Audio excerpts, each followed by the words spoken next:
Hey, what's up? This is your man, Coach Toby J. And listen, you tuned in to the Changemaker Playbook Live Edition. And this is the last night of the July guest series. And I need you to go ahead and get in the room. So go ahead and get in the room. The room got bigger this month, but it gets bigger with you in it, right?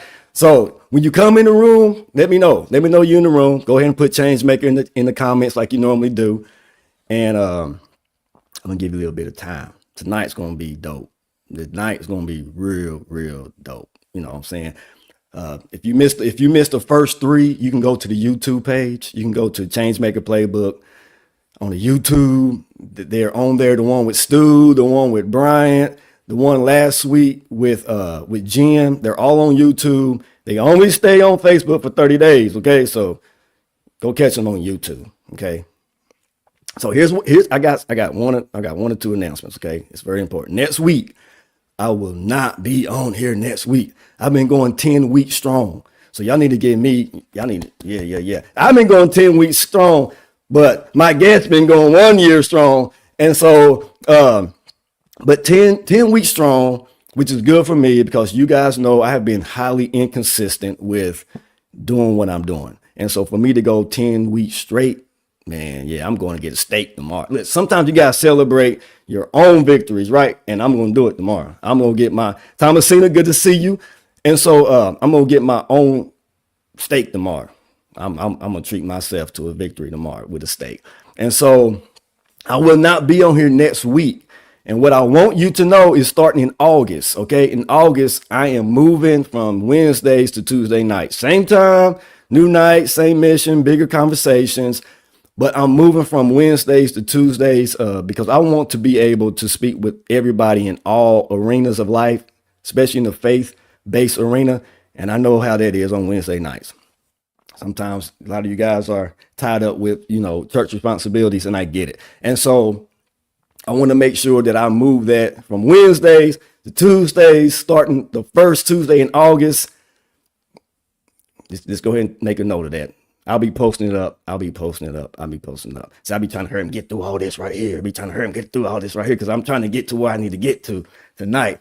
So listen, I do want to say this. I appreciate everybody who's been supporting over the last 10 weeks, especially these last 4 weeks, the people who have come in. Some of you come in and you supported, your friend, your guest. And I believe some of you are going to do the same thing tonight. You're going to come in and support my guest tonight.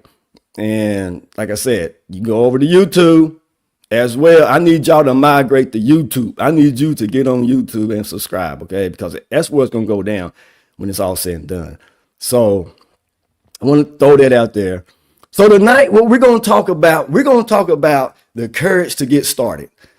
And if you started following me before I did the lives, I started talking about in my own personal life where I struggled with starting, stopping. I would start something, I would stop something. And I came to find out a lot of that came through, I was dealing with approval addiction. Go back and watch that one. That will explain why I was starting and I was stopping. And sometimes in life, your biggest challenge to success is just getting started. And there's so many things that can try to keep you from getting started. And you're not realizing that if I just start this, you know what, it could have the ability to impact people's lives.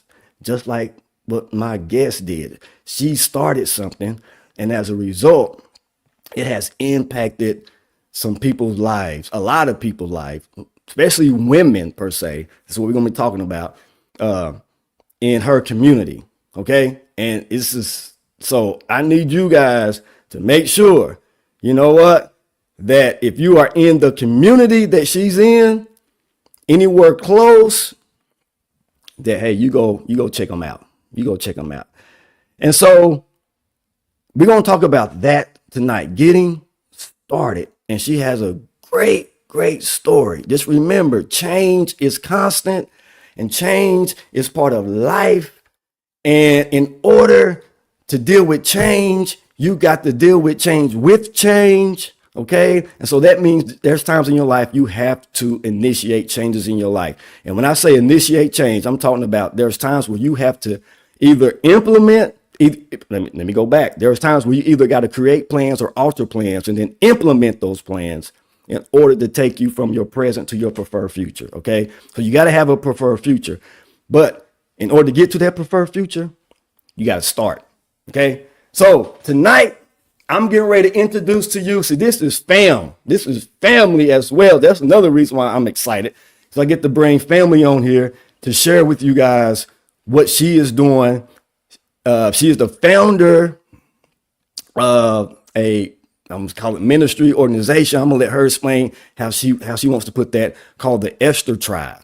Okay, so we're gonna talk about what she's doing with the Esther Tribe, and we're gonna talk about a little bit about what led her to start doing the Esther Tribe. So I want to present to some of y'all, you already know her. Some of you guys probably already know her. Some of you don't know who she is, but she is a phenomenal woman of God. She's a wife of one. She's a mother of, I'm gonna let her, I think it's 3. Is it 3 or 4? Yeah. Okay, I'm gonna let her explain that because I can see her. And she's a friend of many. So I want to welcome to the Changemaker Playbook Live Edition my cousin, y'all, Miss Constance Gray. Hey, everybody. Constance, what's up? Hey, what's up, cuz? I have 3 children, not 4. 3. Yeah. I couldn't tell your hand. I thought it was 3 though. I thought it was 3. I thought it was 3. So how you feeling? I'm feeling good. How are you? I'm doing good. This is what's funny, y'all. Okay, so this is funny. So her dad and me, we highly resemble one another. Yes, they do. Like highly resemble one another. Like every time when I go home, they be like, they call us twins, really. If you ask your daddy, they be like, that's your twin. That's your twin. And so when I go home, especially my aunt, they're like, boy, you look just like Mark. I said, I know. So for some of you guys who know her dad, it may look like she might be getting interviewed by her daddy. You know what I'm saying? Because we resemble one another. Yeah, you guys look just alike. Yeah. Yeah, it's crazy. Mm-hmm. It's crazy. And kind of sound alike too. Because like when I watch, not like I may go on like the Facebook page, when he's up there speaking, I'm like, man, yeah, we really do look alike. That's crazy how much we. I think I don't know if it's the freckles. The freckles and now the hair. Yeah.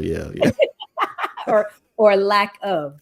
The lack of. See, there you go. See, acting up already. It is, and it really is. It's the lack of hair. You're right about that. It's the lack. Yeah. But it's all good. Yeah. It's all good. So here's what we're gonna do. We're gonna go ahead and get going because I know there's people in the room and they're wanting to hear what you have to share and what you're doing in Upper East Tennessee. That's where she's located, in Johnson City. So she's in Upper East Tennessee. So the first thing I want to say is congratulations. I'm getting ready to put something up on the screen here. It says we are turning 1 year. So first of all, I want to give you a hand clap because the Esther Tribe that you started obviously 1 year ago, you're still going forward. And so tomorrow night, if you are in, I think it says Bristol, Johnson City, Kingsport area, they are having a 1 year, I won't say birthday party, or what it is, because it says no teaching, just fellowship. Celebration. And bond. So what's this event going to be like right here? Go ahead and explain to them what this event is going to be about. So we are just coming together for fellowship, bonding, food, networking. If you need a tribe or a safe space, or if you've just always wondered what is the Esther Tribe, this would be the perfect time to come and fellowship and for us to meet. We're going to share, some feedback on how the past year has gone and just to eat and fellowship with each other. So there it is. Is free food? Yeah, free food. The whole event is free. Yeah, no, we're not charging anything. No, we just want, Okay. again, this is for just women only. But we are coming together just to bond, meet each other, and to fellowship with one another. So men, if you got a wife or somebody that's, tomorrow night, you're gonna have to go get your own food, sounds like. You're gonna have to go get your own food. You're gonna have to cook for the kids or whatever it is tomorrow night because they are not doing it tomorrow. So let me ask you this. So when do you guys meet? When do you normally meet? So we meet every other Thursday at Summit Leadership at 6 p.m. We have had Saturday sessions before, but I do advertise those ahead of schedule. Every class or every event is going to have a flyer. We also have the Esther Tribe page where you can get all class and event information, but usually we meet every other Thursday. Every other Thursday. Okay, that's what I thought it was on Saturday. So it's every other Thursdays. Yes. Okay, so let's go ahead. Let's just go ahead and jump right into this. So explain to them what the Esther Tribe is. So at first I didn't want to label it a ministry, but it seems like that's what it's turned into. So it is a ministry, and it is a safety hub. It is a safety hub for women to come together to learn of Jesus. We do have Bible studies. So it consists of Bible class as well as bonding. I want to give women a safe space to learn how to use their voice, to learn their identity, to step in their identity. Some of them have business ideas or ministry ideas.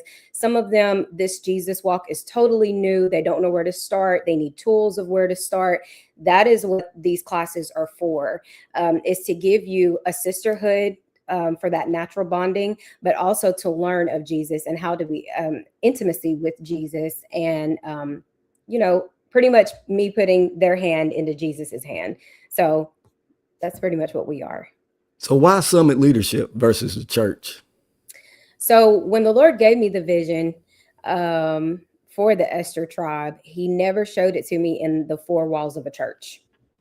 It was never given to me in the four walls of a church. And I believe there is a purpose. And now a year later, I'm seeing the purpose in that. It seems to be a lot more comfortability with a lot of people that may, again, that may be new to Jesus, or they're just coming back, or they feel more comfortable in a neutral space than in the four walls of a church. So that's what I wanted. I wanted it to be open. I didn't want everyone to think that this was just a Grace Temple thing or just a church thing. That's not what this is. That's not what Jesus was about.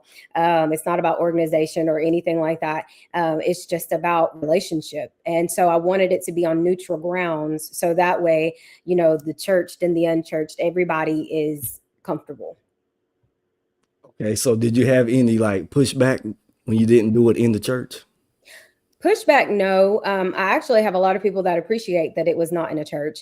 I did get a few questions from some ladies of the church, just questioning, just what you just asked me. Why did I decide to not have it at the church? And I explained to them, just like I explained to you, the vision was never inside of the church. The ministry work that I feel like the Lord has given me is not within the four walls of the church.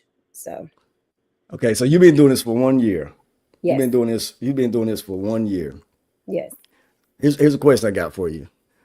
I had some of these had to write down. So over the past year, what is one common false belief you have observed that women have to release before they can fully walk in purpose? One false belief, that their voice doesn't matter, that their voice doesn't hold power, that their testimony or their story is either too damaged, or that they are too much of a lost cause to matter or to be impactful. Obviously, we know that's not the truth. Again, hence Esther, had she not been courageous and bold and used her voice, her people would have been lost. So that is one thing that I have ran into. There's a lot that they are sitting on their stories. They're sitting on their testimonies because they feel like either they've done too much or they haven't done anything at all, or my voice wouldn't make a difference. And we know that that's not true. So how do you get them to come to that point of where they're actually using your voice? How's the program like kind of structured when it Sure. comes to pushing them to use that voice or develop their So voice? one is through example. I can't ask you to do something that I'm not going to myself do. So Mm, I'm not going to ask you to teach a class and I'm not teaching or leading out in class. I'm not going to ask you to lead out in prayer and I myself, I'm not going to ask you to be an open book and I'm closed up, right? So mm, one is by leading by example. Two is through teaching them intimacy with Jesus. That was one of the first series that we had, because you have to know mm, your identity. You have to know who you are. You have to know your voice. You have to know the power in your story, or the power in your voice. And the only person who can give that to you is the Creator. And mm. so and then the third thing is opportunity. Give them an opportunity. There are some that feel like they don't know where do I go tell my story? Am I supposed to go live on a Facebook? Or, some of them feel like, I'm not really in church, or if I'm in church, most churches now don't have testimony services. So they feel like, well, where would I use my voice? Or, what baby step? That is what the Esther Tribe is for. We are intimate enough, and it's a safe space where you can take that baby step and everything is safe. It's okay to do so. You know what? That's tight, because I really believe that the probably the most powerful thing we got is our story. Oh, And just and like just knowing when to share it. And that's one thing I've learned in my life is like, when do I share my story and how do I share my story? Because can't nobody tell your story like you can tell your story. And absolutely. and I've learned that when you share your story, you're not just showing people what happened, but you're also showing people that, hey, this is possible. Mhm. Like you keep talking about developing your voice, that, something has kept me quiet for years for some reason, not sure what those things may be in a particular person's life, but yet they come in and see someone like you and some other people, and they're like, you know what? Hey, wait a minute, this is possible. You know what? It's possible that I can open up my mouth, I can share my story and impact people's lives. So Mhm. like, I think I seen something about where people are sharing their stories. You know what I'm saying? Like people are really in here sharing their stories. And I'm Yeah. pretty sure there's like some powerful moments when they're sharing their stories. Oh, absolutely. Our past two classes that we've actually had have been called Her Story, His Glory. So it's Mm, been where we've had two women each class share their testimony of what God has taken them through. And of course, that is up to them to share. We keep everything very confidential and very safe, but right. it has been very impactful. And I also remind them in a past lesson where I taught about how the enemy comes to silence you. What is he? He goes after our voices, right? And I'm a Disney lover, so I used the Little Mermaid. When Ursula, she was like, I'll bargain with you and I'll give you your legs. I'll let you go up there with the prince and everything. But the one thing that she bargained for was her voice, because she Mm, knew that if she could keep her voice, that was her power. You can't talk to the prince, you can't say anything to him, you can't make him fall in love. She thought that she was aborting the mission and tricking her out of it by taking her voice. And so I want to empower, you know, every woman that comes to the Esther Tribe. I want you to know that there is power in your voice. And so these past couple of classes, we've used that to give them an opportunity to use their voice. okay. So you keep talking about using your voice. I Yeah. got some people on here. Hold on for a second. We got some comments. We got some good comments. Look, we got who got Taisha on here. Beautifully said. You got people like Jasmine. That reminds me, I got something from Jasmine. Somebody saying, Monique is saying, thank you, Jesus, for the Esther Tribe. So it sounds like, that these people, like some of these women, are being impacted by what you are doing. And the fact that you keep talking about your voice being silenced, how has your voice been silenced? Because like this, how has your, because obviously for you to start this, that's a biggie. And so it has to start with you first. Somewhere in your life, you felt like, you know what? my voice, I feel like my voice was silenced. Mhm. And now I've overcome that. And now I want to teach other people, at least encourage other people to use their voice as well. So, how has your voice throughout your life or in your life been silenced? So I would say through the expectations of people. Mm, I've never been, I've always been strong. So I've never really been like a people pleaser. Um, if I didn't like something, you're going to know it. If I don't want to do something, I'm not going to do it.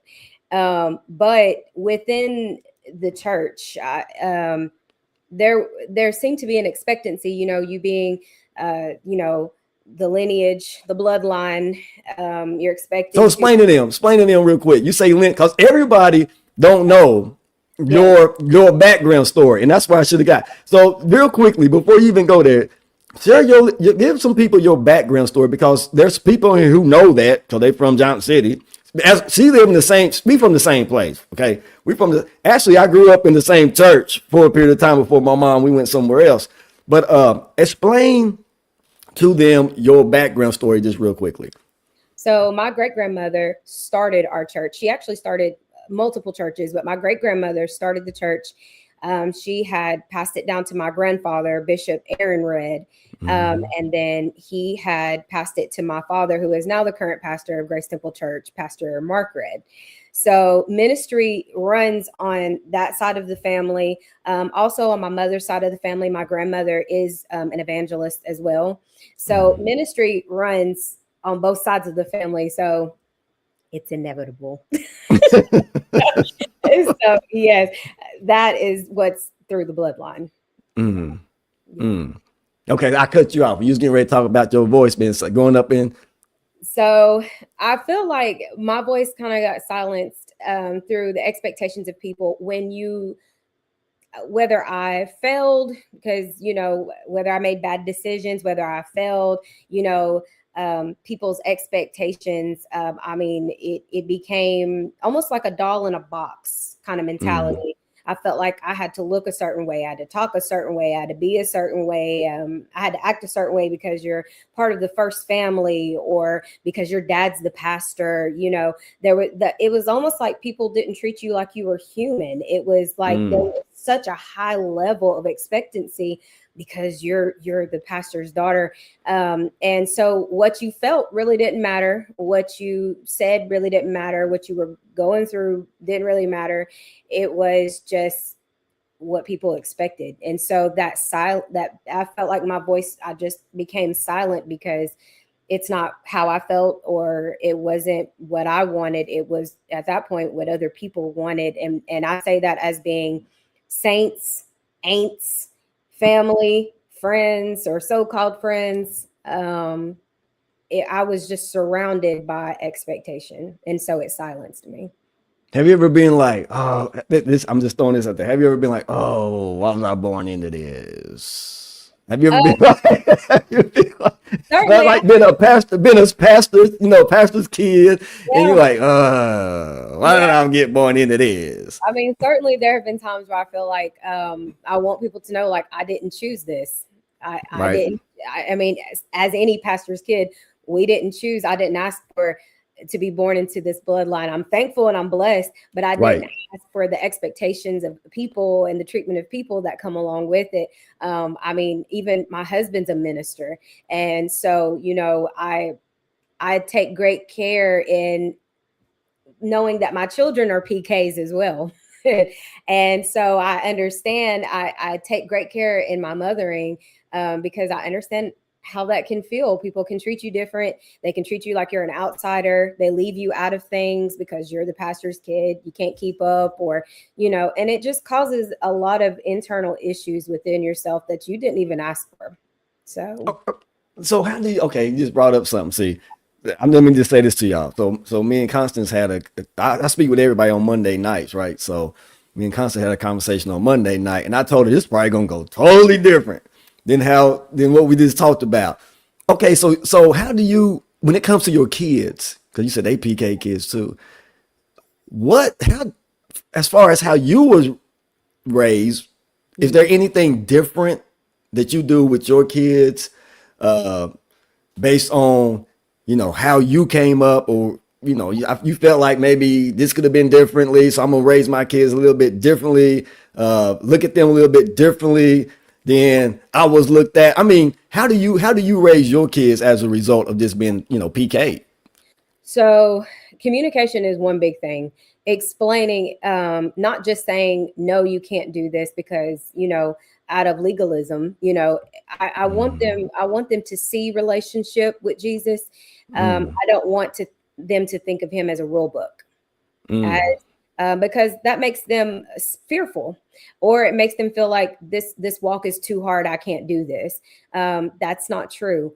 I want them to see relationships. So I do explain to them the scriptures. It's not about memorizing them. It's not about, because that makes it feel almost like a checklist, like the relationship with God is a checklist, and that's not so. When it comes to even the aesthetics, of how they look, I'm just like, just be decent in the house of the Lord. But certainly, you don't have to, you don't have to wear a suit. I mean, because, it just the silly things that you would think of, but it's not so silly growing up as a PK. Right. It's Right. almost like it's It's expected. serious. It is. You're expected to Right. look a certain way or whatever. I take those pressures off of them, because what I want them to concentrate on is relationship. Because when their life gets hard, it's not going to be about the way that you dress or calling other people. It's going to be about your relationship with Jesus, because it's going to be you and him in that moment. And so that's what I concentrate on, is communicating relationship to them instead of regulations. Hey, that was a great answer. Like that's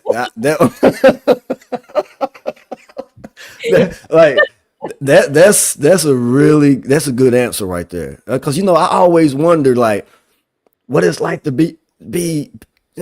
I mean, so what's some of the misconceptions when it comes to? So we didn't even talk about this on Monday. So I'm throwing questions out to you. We just conversating. Like I told her, we're conversating. Everybody else, you guys are eavesdropping in. We're allowing you to eavesdrop in on this conversation. That's all we're allowing you to do. But so what's some of the like misconceptions when it comes to PKs? I always hear, obviously everybody always hear PKs are the worst ones. I hate that.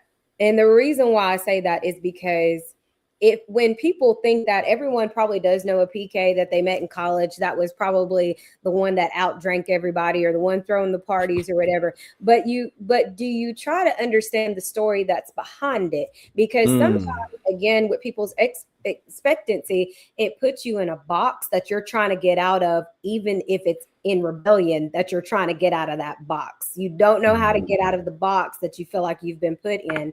And so you start to try to outdrink everybody, or you go to the party and you're trying to be the loudest one or whatever. And it's really because you're really, it's an identity crisis, and you're trying to get out of the box that you've kind of grown up in. And so people start to label you because, of course, aren't you supposed to be the pastor's daughter or the pastor's kid? As if you're not human, you make mistakes. Did you ever get that? Did you ever get that one? Oh, sure. When I got pregnant with Jaden. Okay, let's talk about that. Let's talk about Okay. that. Okay. You set it up because that's funny you brought that up, because that came to my mind. So, Yes. okay, let's set this up real quick. So your dad became pastor when Bishop Red passed. So Yes, essentially, yes. okay, well before he passed, he became pastor, right? Yes. He installed him to be pastor before he passed. Yes. And okay, so he becomes pastor. You finish the story. Okay, he becomes pastor.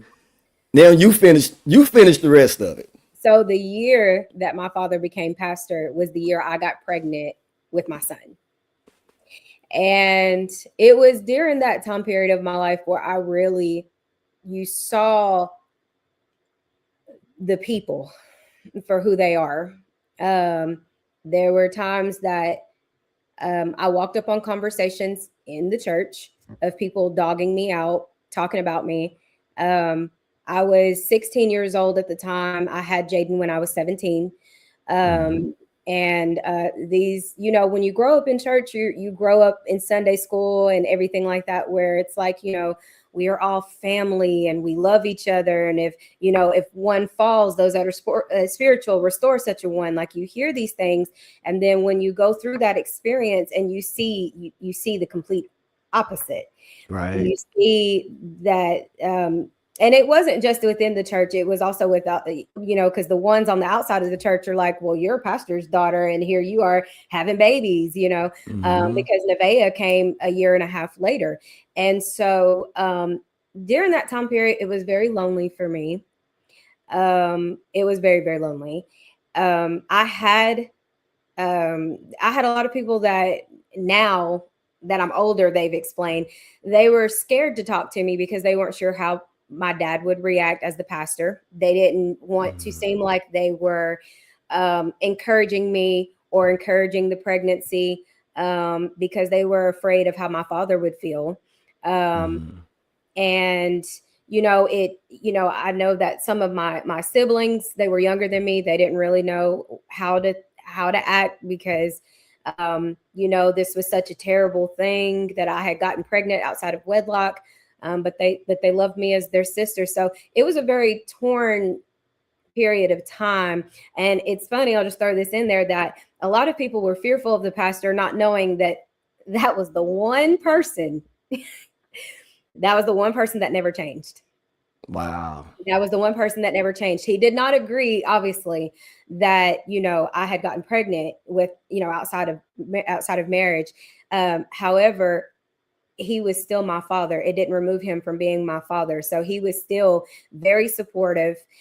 He still, you know, when I moved out, he still made sure that I had everything. He would constantly check on me and the babies. And so it's like the one person that they feared ridicule from was the one person that was there. That was there. Everything. Yes. And so again, it was very lonely. And I was going So when you moved out on your own? You was on your own? Yes, it was just me and Jaden and Nevaeh. And we moved out to Carver. And during that time period, I was also working as a manager at Shoe Carnival. And I was also going to ETSU as a student. So trying to, you know, their father was in Murfreesboro getting his education at MTSU. So it was just me, Jaden, and Nevaeh while he was getting his education. And so it was hard because, you know, not only financial burden of being a single mother, but also, I mean, again, identity crisis, because I was kind of stuck because, you know, you've got people pretty much in the world that was more supportive and there for you than the church. And so was you still going to church? Going to church? Yes, Okay. because my focus was not on the people. It hurt to hear those things and to see people shun you and not talk to you. And there were other women that were, you know, that were a little older than me, but there was like a group of us that had gotten pregnant outside of marriage. And I felt like I was ridiculed because I was the pastor's kid. And so you feel that loneliness, but my focus was not on people. It was Jesus, because I knew that that was the only way that I was going to survive this. Was I'm going to have to hold on to his coattail, and he's the only one that's going to provide for us. He's the only consistent thing that's going to help me get through all of this, mothering, working, everything. So it helped me to focus. Doesn't feel good in the flesh, but the spirit started to grow. So yeah. So how do you navigate all that? I mean, that's a lot. That's a lot to navigate. You know, if I put it all together, so your dad becomes pastor the same year you get pregnant. Yes. You said what, a year and a half after that you had your second? Yes. Okay, you move out. You're on your own. This is the first time you're on your own? Yes. Okay, so it's the first, that in itself. So how was that? I mean, like, what was that period like? Like, this is your actual first time on your own, and you're like, this got your kids. Cause the reason why I asked you, because I remember I went through my divorce, and I had never up to that point been by myself. I mean, like, never been by myself. And I remember that first night when I was by myself. I was Constance. I was scared. I didn't have no kids. You know what I'm saying? I didn't even have no kids, and because I'd never been by myself, I didn't know what that was like. You know, I'm like, okay, now what do I do? You know, Yeah. like even going grocery shopping, like little small things like that that I wouldn't do. Now I'm having to learn to do, and it was a scary time for me. So that's the reason why I'm asking you, like, what was that like? Because it's the first time you literally by yourself, and you got kids. Yeah. So it was very scary because, it's your first time. I was only 18 and I had two Mm, children, and I was only 18. And so, again, like you said, like things that you don't think of, moving out on your own, you're the only adult in the house, you're the only income in the house. So things like paying bills, like I was like, mm, okay, so where do I go to pay this bill? Or, learning to navigate adulthood and motherhood at such a young age at the same time. It was very scary. A lot of tears, to be honest with you, right. a lot of Yeah. tears. But it was behind closed doors because I did not want to show that to my children. So they saw strength. They saw Hmm. they saw strength. They did see mommy when she's tired. There were times, when you get tired and you're just, would y'all just sit down somewhere for a second? I'm Right. trying to write a paper or something. Right. But there was a lot of tears because, again, the loneliness was the loudest part of it. It was the feeling of, does anybody understand? Do the people that really care, are they really here? I will say though, there was a remnant, if you want to call it that, a remnant of people. My dad, brother Amos Dunn, definitely my second dad. Those two definitely were two that just, in all phases of life, everything I've ever been through, they never changed. They never Mm, changed. mm, I remember I could call them at 3 o'clock in the morning just because I'm scared, or dreams, because I've been a dreamer since I was a little girl. So dreams, or anything, and I could give them a phone call. And I also had friends that were like, "We're here with you to the end." And the Lord sent different ones. Again, I moved out, wasn't, the best of a cook because I was just so young. Well, I was making quick right. meals, you know what I'm saying? But I again, know that's right. just me and two babies, so I didn't have to cook a whole, Thanksgiving meal. But the Lord put women in my life that were like, "Oh, well, come here, I'll show you how to cook this." And okay, baby, when this happens, this is how you sew this up. Or he put women in my life that taught me things about motherhood, and that really helped me as well. Kind of hesitant to ask this question a little bit. But I think we did talk about it. And by the way, I didn't tell y'all to share this. If y'all ain't if y'all watching this and you're not sharing it, we're gonna have to have a conversation. We're gonna have to have a conversation with all these people on here, man, so people can hear Constance story. I mean, this is look. I didn't know until we talked Monday. Your story, because you saying motherhood. What, like, you talking about your dad and Amos? Okay, where did your mom fit into all this? um so my mom, um so at the time, she became first lady, obviously, when my dad became pastor. So that's a transitional phase in her life as well. And so, um at the time, I think it was kind of like maybe that classic, teenage mom and daughter kind of clash a little bit, Got you. where Got you. we had some rough years of clashing. It's not to say that she wasn't there, because obviously Right. she loves me and she loves her grandkids. Right. But I would run to my dad for sure. But like I said, she was also working. And she was also, again, there's a transitional stage for her as well as being the first lady. So yeah. Look, this is okay. So Tom, this is a good comment right here. What a powerful testimony, Miss Constance. Have you written a book, or have you thought about writing a book? So pray for me. But when I was younger, I used to write poetry. Um, I've kind of gotten away from that because now I feel I've been more in my teaching lane. But it's not to say that it doesn't come every now and then. I've never thought about writing a book, but sometimes I do write what I call poetry. Now, I mean, I've had other people say to me that, could I be a songwriter? Not really sure, but I do write every now and then. But no, I've never thought of writing a book. I buy it. I think a lot of people would buy it. But also because I know this part, there was a silver lining in all of this, because this is what, during all this, you end up meeting your husband, right? Yes. So like, kind of share a little bit about that story about you meeting your husband in the midst of all this. So, my husband, he used to be, a lot of people remember him as DJ Black. So he was a DJ. DJ what? Black? DJ Black. Yes. Yeah. He was DJ Black, and he had his own entertainment business. So he would actually bring bigger artists to Johnson City. So he brought Future. He brought, I'm trying to think, Mike Jones, Kirk O'Banks. Like he Oh, so brought, he wasn't even dealing with the church then. no, no. No, Okay. and so we had met, and in the beginning, I was very burnt out on relationships. I didn't want a relationship because I did not want to get hurt. I felt like I needed to be as whole as I could for my children. So I just was like, I'm not dealing with any men's shenanigans. I don't want to date anybody. And so when I met him, we were friends for about a year, and let him tell it. I chased her for a year, whatever. I didn't want to date anybody.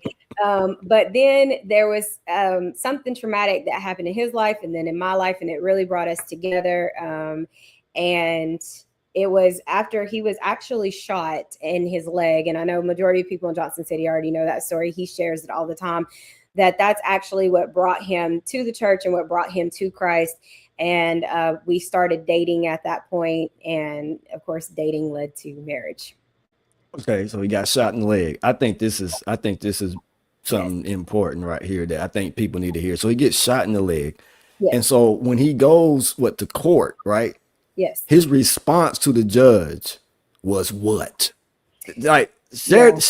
share that with the people. His response to the His judge, y'all. response was that he forgives the shooter. He forgives him, and that he actually thanked him because he said that if he had not shot him, that due to him shooting him, that he actually gained a family and he gained a relationship with Jesus. And he said he really gives that to that shooting, to that event. And so he told him, I forgive you and thank you so much because you gave me my wife, you gave me my family, and you gave me Jesus. And then he turned to the judge and he said, pretty much as far as a punishment, that's your job. But as far as for me, I'm giving him forgiveness. Yeah. And so now he ministers now, right? Yes. Yeah. My husband's a minister at our church. Yeah. And he was our youth president. So he's done a couple of roles in the church, but yes, my husband's a minister now. So he went from a DJ to a minister. And he thanked the shooter for a bullet. He did. I want you guys to really hear that. Like, Yes. I don't know how many people would have responded that way. The fact that he got shot and he thanked the shooter for the bullet, because the bullet caused him to get rid of his DJ stuff, right? Caused him, he got a family now. That bullet led him to Christ. I mean, that is strong. Yeah, we need a book for real. Like that's strong right there, man. So I don't even know what to say about that. I applaud that right there. Sometimes God will he has to do traumatic things to wake you up. I mean, for my husband, it was a bullet. I mean, and for me, it was a miscarriage. I mean, because after we got married, we wanted to have a child immediately, a child between us. And it was about 2 years into the marriage that we had a miscarriage. And it really, really put me in a very bad spot spiritually. It did. Yeah. Okay, wait a minute. You mean to elaborate? I can Yep, elaborate. and you already know. You already know. We'll ask. You already know. So you might as well just keep on going. You might as well just keep on going. So that miscarriage, we've actually had two, but it was the first one that really did something to me. It was a very bloody miscarriage, not to be graphic, but it was. It was an ectopic pregnancy, so it took a tube, and it crushed the other one. So not only did we lose our baby, but pretty much the doctors were saying pretty much lost hope of having one. OBGYN had pretty much given up on us. And I was very angry with the Lord because, I was like, okay, Lord, I've done this the right way. I'm married now and I'm stable. This would be a great environment to bring a child into the world. And instead of giving me one, Lord, you've taken from me. Why? And so during that time period, I was very angry. I was very angry spiritually.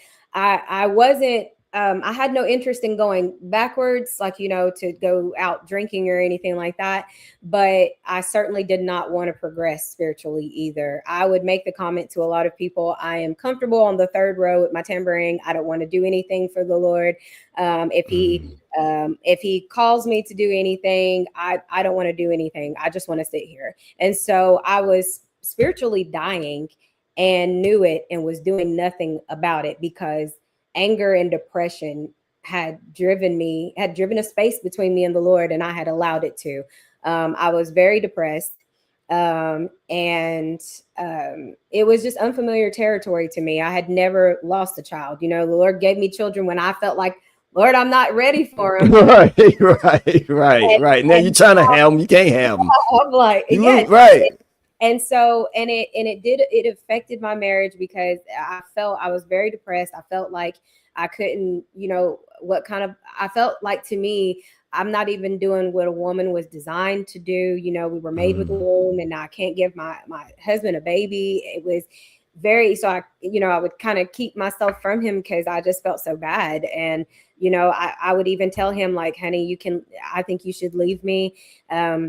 Because you deserve to have a wife that can give you a child. And then the second miscarriage happened, and we didn't even know we were pregnant with this one. And I miscarried, and it really kind of, it didn't devastate me as like the first one, but it is kind of like, okay, well, this is just my luck. That's just kind of what I felt like. But then the Lord started to send people to me, like random preachers, random people, and they would talk to me and they would speak to me not necessarily about a baby. They would speak to me about my future. And I'm sitting here like, I don't see that. I okay, I appreciate that. I had one preacher that was just like, you don't even understand how great you really are. You don't even see your potential of how great you really are. And she had never met me before. And this just kept happening to me. And I was just like, it started to awaken something in me. And then I met my spiritual mother, and she is definitely a Mordecai to my Esther. I would definitely say that. Yep. She was speaking to that Esther in me, even when I didn't see it. And so it started to awaken something in me. And so what it did again was it shifted my focus. So I started praying to the Lord for relationship between me and him, instead of asking for a baby. Instead of making my prayer focus on a baby, I started focusing more on me and Jesus's relationship. And then it came down to where it was fast time at our church. We were going on a week-long fast. And I said, Lord, I'm going to ask you one more time. I'm just going to ask you one last time. Will you please give me and my husband a baby? I'm fasting, I'm praying. But the change in my prayer was, even if you don't, Lord, I just want you. I just want you more than anything. Even if the baby comes, that's just a bonus. If the baby does not come, I still have you, you still have me. And it was a month later at Christmas, we found out we were pregnant with Lauren. Man, look at God. Look at God. Man. Yes. OMG. Look, this conversation keep going. We 49 minutes. Look, y'all, I'm ready to tell on her. Before we got on here, she's like, I don't know. I'm kind of nervous about this. And I was like, oh, you gonna be talking. Trust me. You're going to be talking because you got a story. You're sharing your story. I mean, That's what you're talking about, and your story is highly impactful to especially the women. Now I can see. So all of this is happening in your life. Then you get this. I don't know if it was already in you, but now then you start getting maybe some type of vision or Yeah. some download from God that's telling you, I need you to start this group for women. I Yeah. mean, you know what I'm saying? Like, how did that happen? Where did that come? How did that happen? So after I refocused myself, we got Lauren, and I'm not taking anything away from Lauren because she is a miracle baby. She is. But my focus was still not on her. It was still look at what the Lord has done. And so it made me and Jesus get even tighter. And so I started to learn how, again, intimacy with the Lord and to cultivate our relationship. And it was during that time period where I started, like I said, I've had dreams since I was a little girl. So the dreams started coming of it would be me, but it would be women. It was always me and women. It was never me with men or me with children. It was always me with a group of women. And the dreams would come and I would just wake up and think it was an idea. So, I'd run to pastor and be like, ooh, this would be a great idea. I feel like this is something that women need. They need a safe space so they can use their voice and use their testimony. And so we can bond and trust trust each other and, so that we can move. And he's like, so when are you going to start that? And you know how that is. And I was just like, not me start that. No.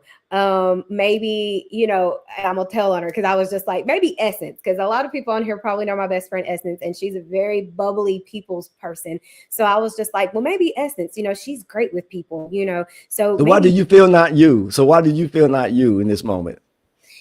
I felt one, I felt my testimony was too messy. I felt like a lot of people would still hold me as that con instead of the woman that I am today. I felt like a lot of people would not take the time to see that change in me. And I felt like they would prejudge this ministry simply because I am the one that is leading it. So they would not see it as Jesus is leading this. They would see it as Constance. Yeah, And you felt you so didn't have no credibility. I didn't think so. And I was just like, who can I really help? I was struggling with my identity and my voice. Who can I really help? I can't really help anybody. Who am I? I can't help you with anything. Look how messy my story is. And, I had trust issues that, I'm still working through, when it comes to people. Sometimes it's hard, to I've been labeled as unfriendly, she doesn't speak. But again, they don't see the story behind that is, well, in the hardest times of my life, nobody was there speaking to me. They were speaking about me. So what that does is it causes trust issues. And I kept feeling like, being in leadership, I could not lead with that. And I was just like, there's no way it could be me. I thought my sister Christian could do it. She's the doctor. She's never messed up. She's pretty much like the perfect PK. Like she would be great to do this. And it just kept coming to me, even outside of my dad. Random people kept coming to me, other women from the church, and they, I'd be just talking about ideas, and they're like, you're the one that needs to do this. And I'm like, no. So after a while, the dreams became more vivid and more often. And I said, okay, Lord, I hear you that this is something that is needed, but are you telling me I have to do this? And it was clear. It just kept coming to me that it was me that was going to have to do this. And so I always tell people that this is not something that I asked for. This is not something that I wanted to do, because anybody that knows me, being in front of people, yuck. I get sick. Singing solos, I turn green. Being in front of people terrifies me. It really makes me scared. But this was something that the Lord kept bringing to me. So I'm not going to, I could either run from it. It is almost like Esther. She had a choice. You could either run from it or step into it. And so I took the chance of me and Jesus, and I was like, well, I'm going to take a chance on God, and we're going to step into it. So when you stepped into it, what was that like? Like when you finally say, you know what, I'm gonna start this. I'm really going to start this right here. What were some of the intentional things that you did? I wanted to reach all women, not with outside of the church walls. I wanted to get on social media, and I wanted to reach as many women as I could, different ages, different races. It doesn't matter, because what the Lord showed me was just women, period. Young women, older women, some that have, that are seasoned saints. And then there are some that are babes in Christ. He showed me all of this. So I was very intentional that I wanted to include all women in this. And so, and I was also very intentional at being transparent when I was teaching. So those that have been in the Esther Tribe, they've heard my testimony before, because I led with that. Because again, I'm not going to ask you to do something that I myself am not willing to share or do. So I led with transparency, and I was very intentional in letting them know we're learning this together. So when God gives me a lesson to teach y'all, he's teaching me too.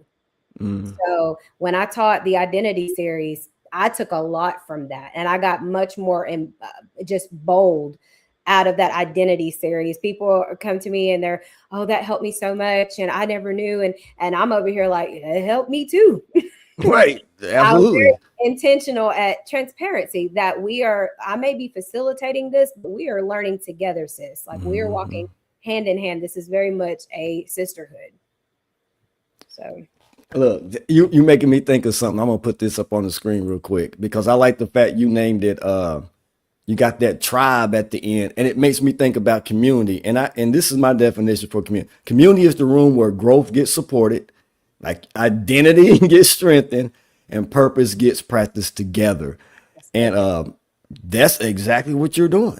And that's the community that you are building for women to come in, to grow, to strengthen their identity, and practice purpose together. And I've learned that community is not just always, it's not always within the church walls, And I grew up in church. I'm still in it. I grew up in church, and sometimes you find community outside of it that's doing those three elements. And that's exactly what you're doing, Constance. I mean, and look at 1 year later, you are impacting women's lives simply because of your transparency. That's the bottom line. That's it. You've been through something, and you're transparent enough to say, hey, this is what happened to me. And this is what I didn't just go through this, I grew through it.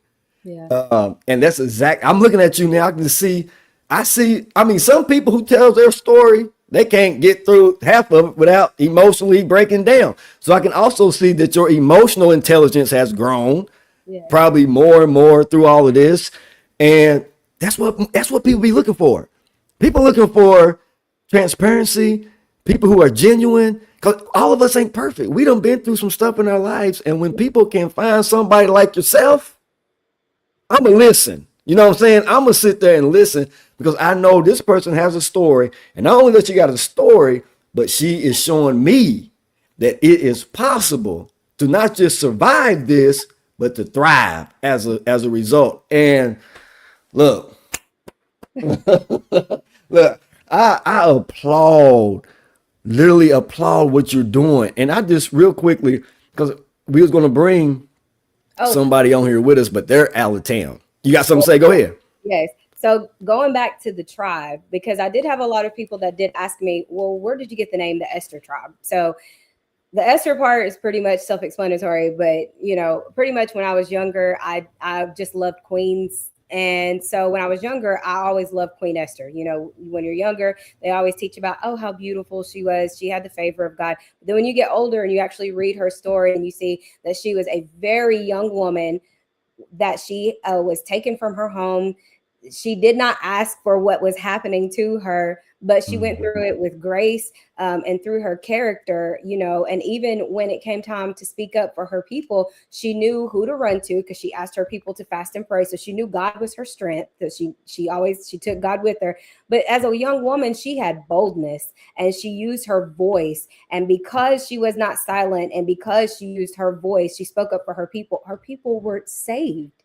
And so that's the Esther right there, is giving a voice to those that are voiceless. So that's that portion of the class. The tribe part is just as important, because again, it's not, we are centrally focused on Bible teachings, but also a huge aspect of it is bonding in the natural, a tribe. So to me, when I think of a tribe, that's a little more than a friendship.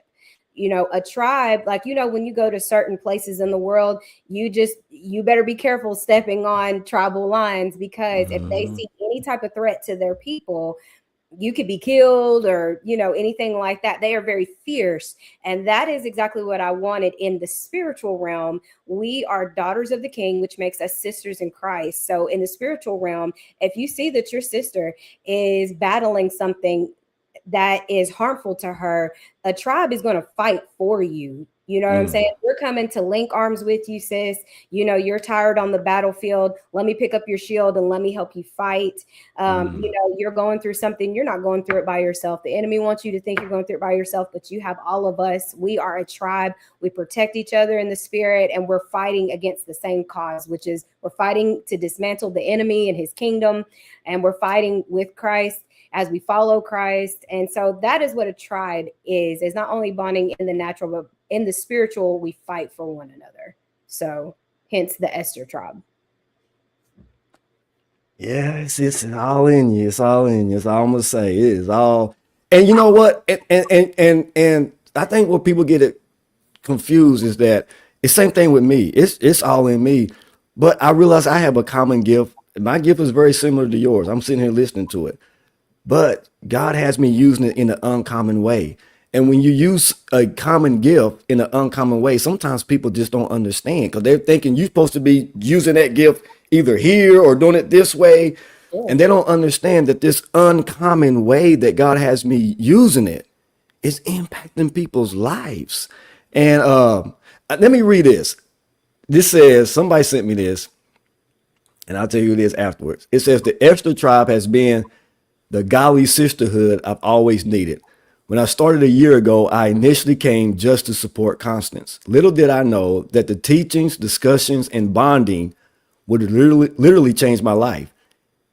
It had to be a God thing, because I've been through some of the worst moments of my life this year. These ladies were right there. They didn't know they were giving me life, but they were. As we evolved and grown in class, we are all finding ourselves refilled with purpose, goals, and an urgency to seek God like never before. We are becoming more sensitive to the Spirit, and we are breaking strongholds. Just as much as we've been growing spiritually, we are also growing closer together. I can call these ladies anytime and know that I have an instant prayer partner, a listening ear, and sound advice. I urge any woman in the area, which is Upper East Tennessee, to come see what the Esther tribe is about. It will bless you. Constance was obedient to start this, and now an army of women are rising. And to Constance, I love you. I'm proud of you, and we support you. God is definitely moving through you, and it's only the beginning. And that's from Jasmine. Oh. And so I'm sure there's a lot of other women. If I asked them to text me, they could probably text me some of the same things that's going on in the Esther tribe. So look, we've been on here for an hour. I told you, didn't I tell you? I told you. I told you we was going to be on here for a minute. You wouldn't even realize that we was going to be on here this long. But first of all, I want to say thank you. I want to say thank you for taking time out of your day, because I know you're busy. And but just coming on here and sharing your story, Constance. And hey, when I'm in JC, we got to really hook up. You hear what I'm saying? We got to really hook up. Me, you, Jay, all of us. Yeah. I want to, I want to meet your husband as well. You know what I'm saying? I want to meet him. Yeah. Y'all have a powerful testimony. And as a result, y'all going to both, I ain't even gotta tell you this. This ain't no God thing right here. Y'all are going to impact a lot of people's lives just through your story alone. Just through your story alone is going to impact people's lives. Because this impacted mine just sitting here. Because one of my issues, I told you, one of my issues is starting something, and to be able to see someone to see you start this and stick with it and then see lives transform. That's my whole purpose for this change maker community that I'm building, that I'm starting to build too. And I'm getting ready to do it the exact same way, a little bit the way you're doing it. You know, I'm getting ready to go from the porch. Those who want to go to the porch, this is the porch right here, y'all. You listening to the live, but the living room is when you really come in and we start working and we start applying some things to our lives to go outside and really impact people's lives. And Constance, thank you. I'm going to leave you with the last word. So for anybody out there who's like, they feel voiceless, they feel like, they're stuck in life. And before I give you the last word, let me say this real quick. Remember, next week, I'm not on here next week. I'm coming back on Tuesdays, instead of Wednesdays, the first Tuesdays in August. I'm going to be back the first Tuesdays in August. And I just want to say thank you, all of you guys, for tuning in. Especially over the last 4 weeks with my guests. I mean, I really, really appreciate it. I have been inspired. I have been motivated. I have been blessed and encouraged. And so I appreciate all of you guys. And Brian, I see you on here, man. Brian was on here. He was my second person guest. So glad to see you on here, man. I appreciate you. And so what I'm going to do is I'm going to give you the last word, Constance. Speak to those people, especially those women out there. And we're going to end it. So you said pretty much if you feel like your voice doesn't matter. Yeah, just speak to them. Whatever's in your spirit right now, speak to them. First, I want to call out and say that's a trick of the enemy. That's not true. There's so much power in your voice. I have taught on it, and I'm going to continue to teach on it, that there's so much power in your voice. I mean, even just, I'm not going to teach, but even when, Jesus came into contact with evil spirits, he spoke to them. There's power in our voice. There's also power in your testimony, in your story. Again, like Toby said, nobody can tell your story like you can, and you don't know who it can help. We all go through the valleys of life. And if you have made it out of a valley, don't leave your sister in the dark in that same valley, defenseless, helpless. When you have made it out, go back and help your sister, help her out. And how you do that is with your story, with your testimony. Come, sis, let me tell you how to make it out of here. And so I want you to know that there is power in your voice, and there is power in taking that first step. Again, like Esther was courageous. Being bold is not the absence of fear. It is stepping over that fear and taking that step in spite of. So that is what I want to encourage you ladies to do, is to use your voice, take that first step, put your hand in Jesus's hand, get to know him on a personal level. Literally, I will sit here and talk to him just like I'm sitting here talking to you guys. Talk to him, have those conversations with him, be real, be honest, get into the secret place, because that is where you're going to learn your identity, your voice, your learn your weapons, the battle plans of God. I mean, I could go on, but you learn it all in the secret place. And so how are you going to advance forward, or how are you going to find who you are, is going to be in the secret place and intimacy with Jesus. And don't be afraid to use your voice and take that first step. There it is. I do got one last thing real quick. Okay. Men, support these women. If you are a man watching this, support these women. Okay. We got to support these women. We got to do this thing together. And so if you know somebody, if you're a man and you know somebody, if you married and you like, hey, send your baby going over there to the Esther Tribe. Go on over there. Get some sisterhood. If you know some women that's out here that need some assistance, they voiceless, man, direct them over here to the Esther Tribe. We gotta support one another. And so, Constance, I appreciate you tonight. Thank you guys for tuning in. You've been listening. You've been on here with Coach Toby J. This has been the Changemaker Playbook Live Edition. Until 2 Tuesdays from now, I will see you then. God bless you.